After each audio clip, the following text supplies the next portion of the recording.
صحیح بخاری شریف وغیرہ کی حدیث موجود ہے. اسی حدیث کے اندر ہے کہ جب بدر کے اندر کفار کو قتل کر دیا گیا اور ان کو کنویں کے اندر ڈال دیا گیا تو نبی کریم صلی اللہ تعالیٰ علیہ وسلم ان کے کنویں کے پاس کھڑے ہوئے اور آپ نے ان سے کہا کہ ہم نے تو اللہ کے وعدے کو سچ پایا کہ تم سے جو اللہ نے وعدہ کیا تھا اس کو حق پا لیا. یعنی حضور صلی اللہ علیہ وسلم ان کو مخاطب کر رہے ہیں، کلام کر رہے ہیں.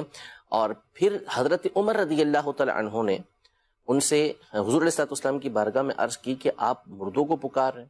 تو حضور علیہ السلام نے ارشاد فرمایا کہ تم ان سے زیادہ سننے والے نہیں ہو، لیکن یہ تمہیں جواب نہیں دے رہے. یعنی ان کو جواب دینے کی قدرت باقی نہیں رہی.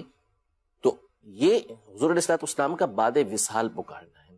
اسی طرح حسن درجے کی حدیث مبارکہ ہے کہ حضرت عمر رضی اللہ تعالیٰ عنہ نے حضرت ساریہ رضی اللہ تعالیٰ عنہ کو، اگرچہ کہ مدد حضرت عمر کی طرف سے تھی، لیکن مدینہ منورہ میں رہ کر ہزاروں میل دور آپ نے جب حضرت ساریہ رضی اللہ تعالیٰ عنہ یہ نہاون کے مقام پر جنگ کر رہے تھے تو آپ نے اس مقام سے پکارا کہ یا ساریہ الجبل، اے ساریہ پہاڑ کا سہارا لے لو. تو آپ نے وہاں سے ان کی مدد کی. اب یہ پکارنا اگر غلط ہوتا تو حضرت عمر رضی اللہ تعالیٰ عنہ وہاں سے کیوں پکارتے؟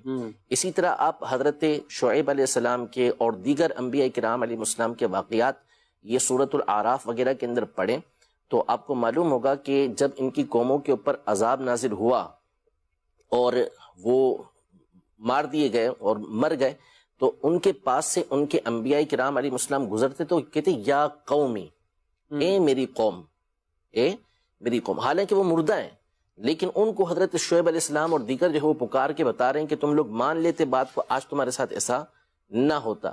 اسی طرح ایک واضح اور آسان سی دلیل کہ جب ہم کسی قبرستان کے پاس سے گزرتے ہیں تو وہاں سنت کیا ہے؟ السلام علیکم یا اہل القبور.